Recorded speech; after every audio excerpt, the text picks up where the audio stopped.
Have you been wondering why the world is changing so fast? I have. Why prayer and Bible reading is no longer a priority in our children's education. Why marriage and gender roles are being redefined again.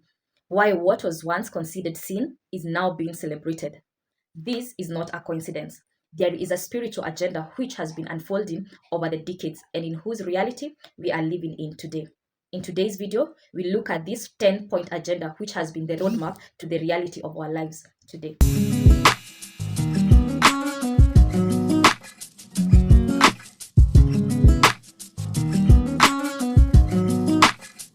10-point agenda is famously associated with Alice Bailey.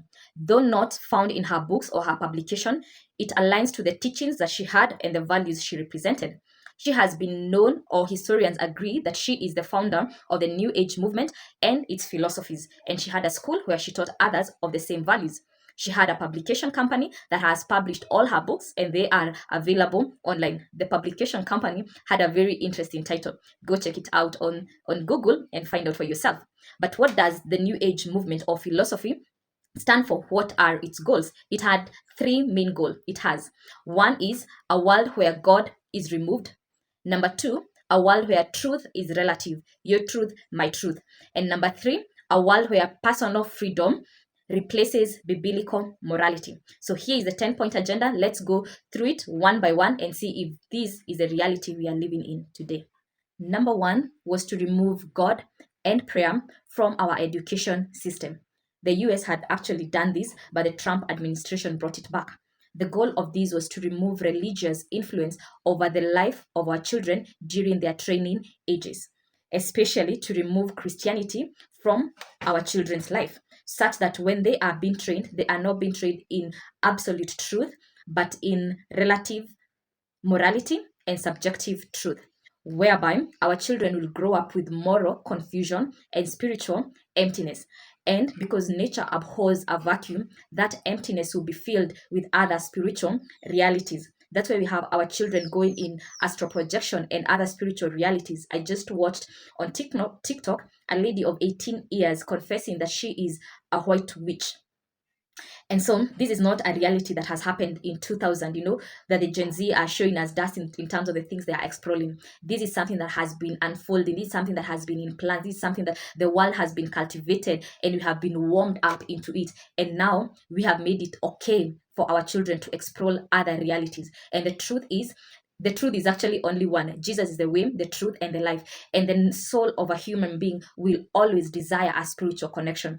The Bible, or my Sunday school teacher taught me that there is a God-sized gap in each person's heart. And so this heart, that God-sized gap, cannot be filled with any other reality. Any other spiritual reality that our children are being taught is the devil trying to mimic it. But the truth of the matter is it will never feel the desire to have a spiritual reality and connection with God. But is the devil winning in taking God and prayer out of our children growing up without moral authority, without absolute moral authority? Are our children growing up with spiritual emptiness? Are we as adults, are we also experiencing life with spiritual emptiness? Yes.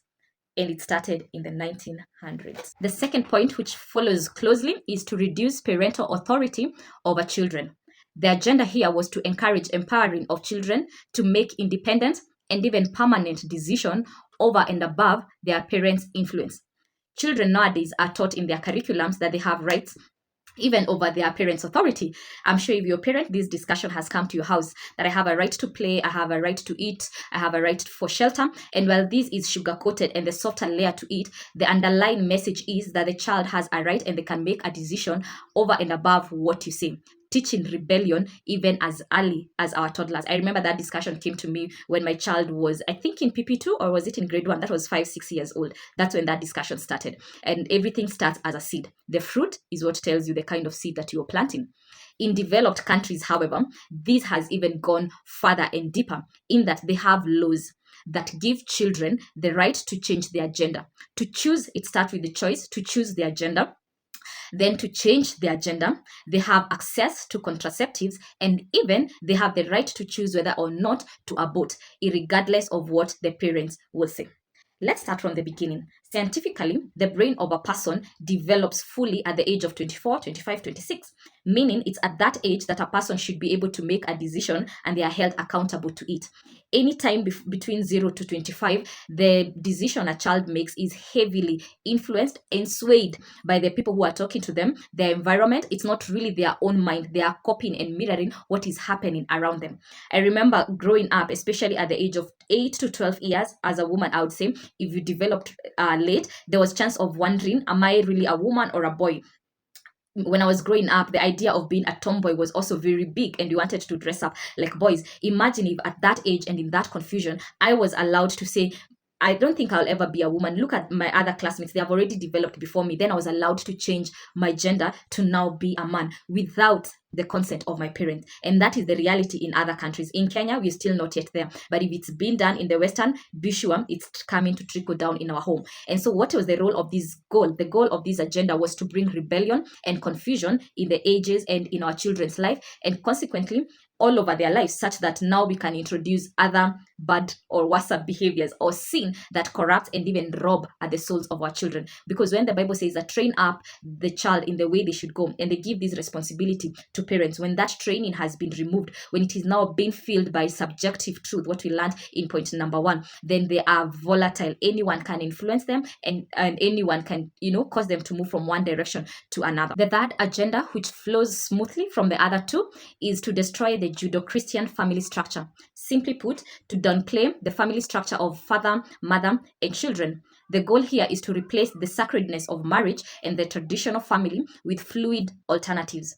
Right now in Nairobi, there is a billboard that shows a happy family, and in that family, they have used a picture of a woman and 2 children, completely without the father. And looking at it, they don't seem to be anything wrong, but it's a subtle message that is being passed to us and even to our children, probably now the ones who are not in marriage, that you don't really need a complete family, or you do not need the father figure in the home.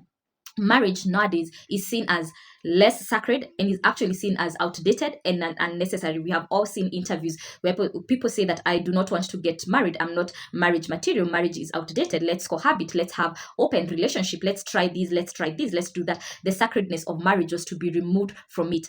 The key vehicle and platform for promoting this has been our media. Media has been at the forefront to ridicule fathers and the roles that fathers play in the lives of a family and in their children, forgetting that children get their identity from men. We have said this before. As mothers, we nurture children. Identity is given by men. And so when we remove fathers from our family structures, what we are doing is we are bringing up children without an identity, such that when they go out to the world, because everyone wants to know who am I, what am I about, then there will be other voices which will come and fill that void and corrupt who they are.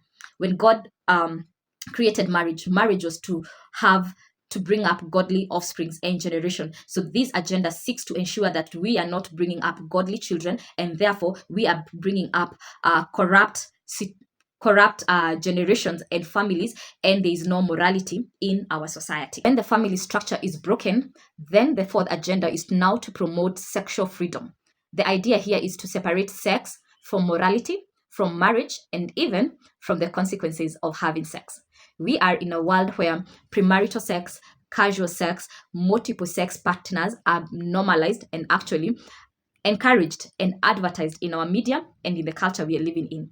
Today's world, it's laughable for someone to say they are a virgin. It's actually seen like you have not had opportunities, or you're just wrong. There must be something wrong with you, even including to our children.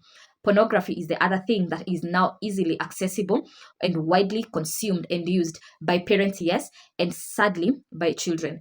Data shows that children nowadays access pornography. Their first encounter to pornography is in the age of 6 years.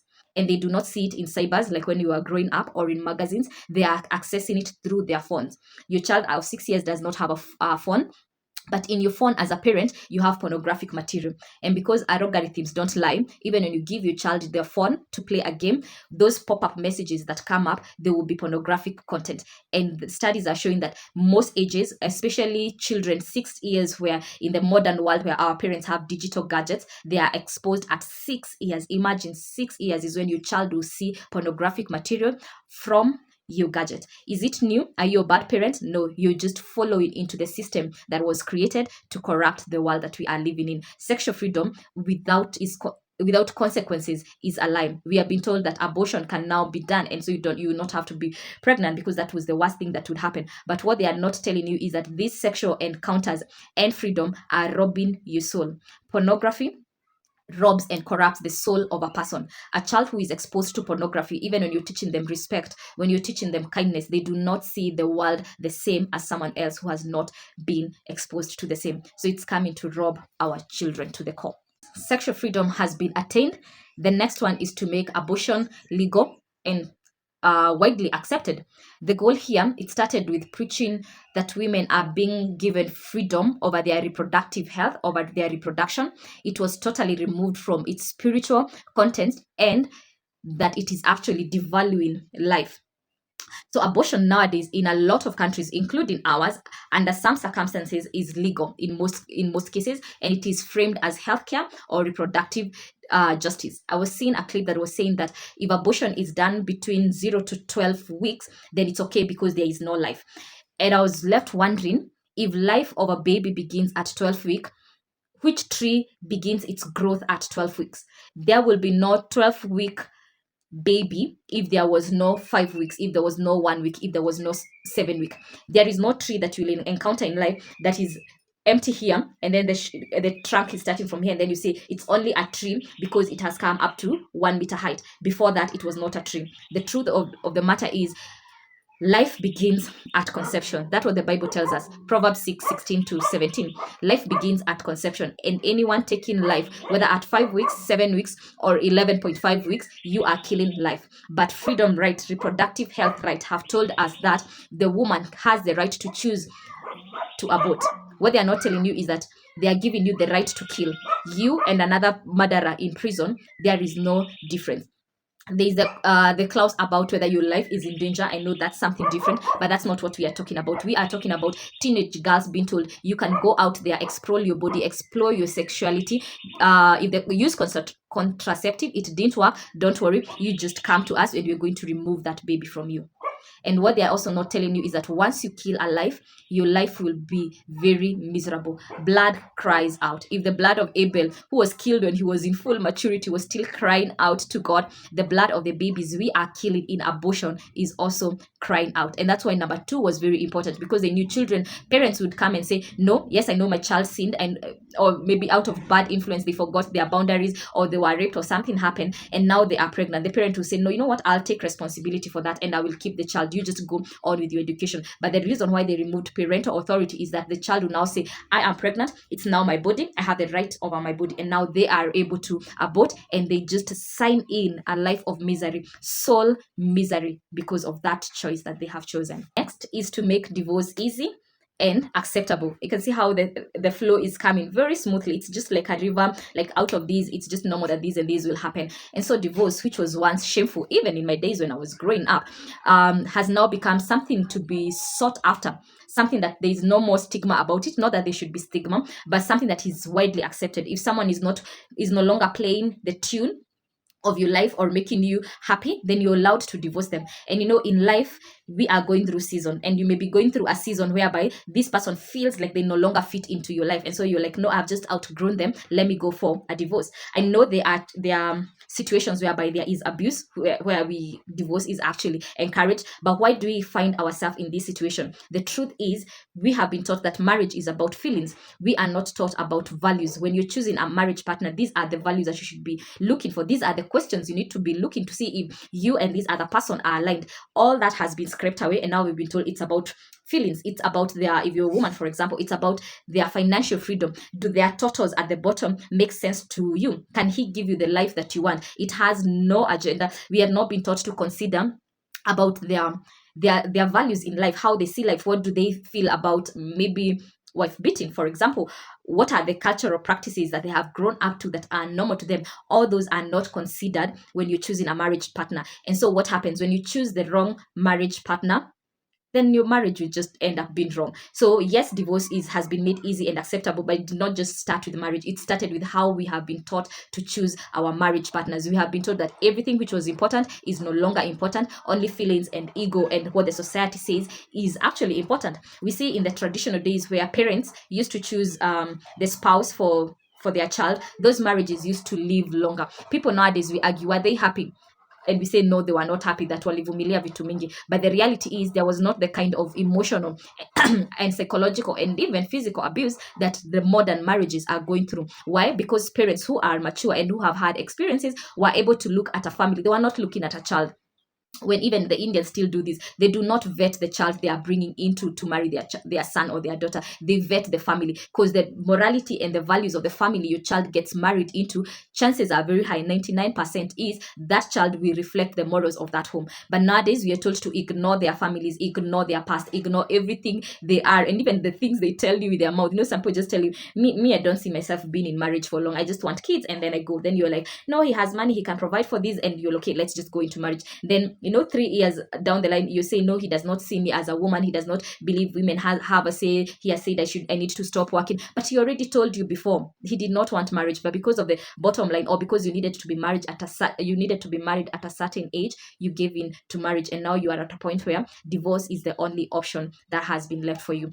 That is sad. We've gotten to this point, and we need to do better. For those who are not yet married, and mostly I'm doing this for parents, that we need to teach our children how to choose a marriage partner. It's more than money, it's more than emotions, it's more than what the society is asking them to do. There's a lot more. It's more about the unseen attributes more than what is actually seen. Number 7 is to promote homosexuality, to make it look normal, natural, and acceptable. June is the month where homosexuality is celebrated, and the goal of this agenda was just to dismantle the biblical view of sexuality and family, and to elevate alternative sexual lifestyles, which we already live in the reality of it. The LGBTQ have now added one more letter to their syllabus, and the letter at the end of it is A, and A now stands for allies. Allies are people who are not homosexual. They're heterosexual, they are probably even married, they have their partner, but they support. They are not against the gay movement. They are like, no, what's so wrong if you want to have a gay relationship? Those are bedroom matters. Let people choose who they want to love. The heart cannot be taught who to love. Like, these things just happen. It's scientific. They just found themselves this way.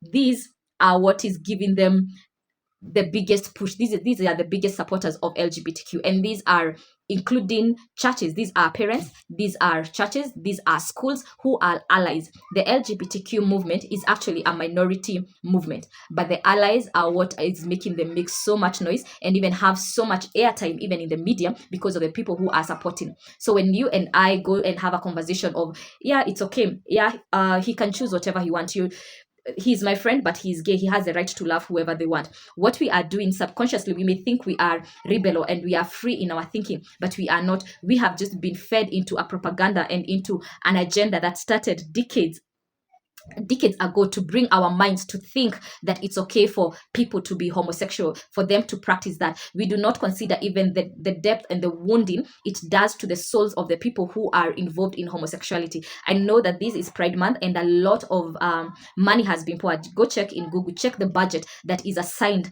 to this month of June specifically, to change the minds of people and to drill into our minds that LGBTQ people are normal. They are our brothers, they are our sisters, and we need to embrace what they have chosen. Embracing them as a brother and a sister is not wrong, but the agenda behind it is wrong. It's not just that your child decided that she's a girl, she does not want to love a man, she wants to be a girl. It does not start with her. I have so many parents who we are talking to, and they're saying girls in high school, most especially girls' school, they are practicing lesbianism. You took your child to Form 1, she was okay, but now Form 3 anakuambia, no, me, this is my choice, this is the lifestyle I want. And you're thinking, how can my child be so corrupted? It did not stand with your child. It started hundreds of years ago, where this doctrine has been propagated slowly by slowly. It started with our media teaching us that it's okay. It's now even in our cartoons. It was sowed as a seed in our children, and now we're just seeing the fruitfulness of it. What will be done, there's a lot of content on what needs to be done, but I'm just going through the agenda and how this agenda is now like full-blown in operation in our today's world. And just the thought that we are not in charge of what we are thinking. Let no one deceive you that you are liberal in your thinking. You are not liberal in your thinking. You are just fitting into a tune that has been played over and over and over again until we cannot think anything different other than that. Number 8, of course, is the use of media to influence thought. And to shape the values and the agenda, and then controlling what people hear and how people perceive things. Growing up, I remember we had adult-rated movies. Like, we had programs that before it would start, it would say this is adult content, over 18 only. One of it was The Bold and the Beautiful. And the other day we were just watching The Bold, and I was thinking, there's actually nothing 18 content like in today's standard that was in that movie, was in that program. But there was a limit. At least the world censored it, and it said this is the kind of sin, so to speak, that is allowed, or content that only adults can consume. But that mark has now been reduced. It went reducing from 18, then it went to 12. Now it has totally been scraped off. What do I mean it has totally been scraped off? We are having children programs that have gay characters. Even if they're animated, the fact that they will have a father and a child, yes, they are doing nothing wrong. They are doing their ABCDs, they are singing children's song, but they are telling your child subconsciously that a family can have a father and a father. You don't need a father and a mother. And so this content has really infiltrated from our children. They are no longer targeting us as adults. As adults, we've already bought into just being exposed to sexual content. We are okay with watching movies that it's a movie about war, but 50% of the content is people having sex. We have become okay with it. Now they are targeting our children. The cartoon they are watching, oh my goodness, that's just a discussion that let's not get into it. But we are all aware how this media has changed and is sowing seeds very deliberately, very furiously into our children's life. Look at even celebrities. We are having celebrities who have become associated with promoting, for example, the gay conversation. We are having celebrities and even people on our billboards who are just naked, for no good reason. We are having a naked woman on the billboard outside on the Thika superhighway, where every child, it's not even parents, like, don't even consider parents, it's us, our children are being introduced to illicit content. Let's just call it the right word, which is porn, because our children are being introduced to nudity before they even have a right to make a choice whether they want to show their body or not. So the last two are to create an interfaith movement to replace the belief in the one and true God that we all know. The agenda here is to dissolve religious boundaries and to create one unified global spirituality. And I can hear you asking, what's wrong with that? We all have a view of who God is, and God is one. Yeah, that's not an independent thought. That's not an independent thought. There is a truth. There is actually an absolute truth. Truth is not relative. Truth is not subjective. Truth is, there is one truth. John 4:6 again, there is one way to the Father, and that is only Jesus. Any other path is a deception. And the last one is that the government is to make these laws, all the above agendas, to make them laws and to enforce them. These we have seen most commonly in the developed world, but trust me, even our own world, Kenya being a third world country, that's where we are getting to. Just before Uhuru left, was it before Uhuru left or when Ruto just came in, where he signed into just some bills about the LGBTQ rights, and we were reading them and wondering what is happening to our nations. I know in our pulpits we are saying, no, this is not allowed, no, this is not allowed, but if it's in the laws of the country, then this person will do something and they will go to court and say, our law has allowed us to do ABCD. So we are slowly seeing even the third world countries signing in and agreeing to be part of the 10-point agenda, which is corrupting our children and the generation we are raising. And just as we end, let me just recap what the agenda of the new age philosophy is. One is to make sure that God is removed from the world, from our discussion, and from even being the authority of our life and spirituality. The second one was to make truth to be relative. And third is to make personal freedom to replace biblical morality and the authority it has in our lives. Question that we are now left to deal with as parents is everything lost? What can I do? What should I do next? So here is the good news. God is not silent in all this. He has not become disabled. He's not weak. He is raising a remnant and a generation that will see, that will discern, and that will stand with the truth. Our role as parents is to know, to be knowledgeable about what the devil is doing, the strategies that are there, but above all is to actively train our children in the way that they should go. This is a high time that all the areas about our children's life that we have delegated, we take them back. We need to take back our our influence and authority in the lives of our children. So if this started something in you and you want to know how can I become more effective, not necessarily with the whole world or what the world is doing, but just with your one child, two children, or four children that you're raising in your home, how can we as parents make sure that our children grow up in the ways of God and are not subject to the 10-point agenda? How can we make sure that our children know that this is sin and call it sin, and know that this is truth, this is right, and choose to do the right thing? I will attach another video that talks about parenting content and how you can easily connect with your children and start and regain your influence over their lives. The truth is, if you and I are silent over the doctrines that our children are encountering, over the cultural shifts that is happening, our children will just be victims. And if we leave it to chance, then chance is a 10-point agenda, and our children will fall prey to them, because this agenda is not meant to benefit our children. It's supposed to kill, steal, and destroy their lives. So thank you.